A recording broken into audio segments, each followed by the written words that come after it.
অজানাকে জানার আগ্রহ মানুষের চিরদিনের। এবার সে তালিকায় নাম লেখালো এক আফগান কিশোর। প্রাণের ঝুঁকি নিয়েই বিমানের ল্যান্ডিং গিয়ারের খোপে লুকিয়ে সুদূর আফগানিস্তান থেকে পৌঁছালো ভারতে।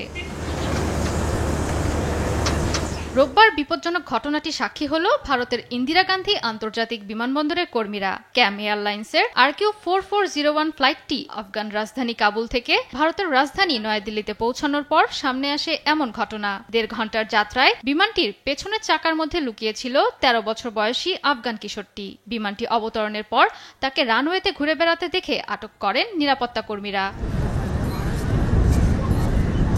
কয়েক ঘন্টা জিজ্ঞাসাবাদের পর জানা যায় কৌতূহলের বশে কাজটি করেছিল সে। তবে নয়াদিল্লির পরিবর্তে তার গন্তব্যস্থল ছিল ইরান। পরবর্তীতে একই ফ্লাইটে তাকে কাবুল ফেরত পাঠানো হয়। তবে কিশোরের বেঁচে থাকার বিষয়টিকে অলৌকিক হিসেবেই দেখা হচ্ছে। এমন ঘটনায় হতবাক বিমানবন্দরের সঙ্গে সংশ্লিষ্টরা। প্রশ্ন উঠেছে সামগ্রিক নিরাপত্তা ব্যবস্থা নিয়েও। প্রাথমিক তল্লাশির পর লাল রঙের ছোট একটি অডিও স্পিকার খুঁজে পান নিরাপত্তা কর্মীরা। সামাজিক মাধ্যমে ইতোমধ্যেই ঘটনাটি ব্যাপক আলোচনা জন্ম দিয়েছে।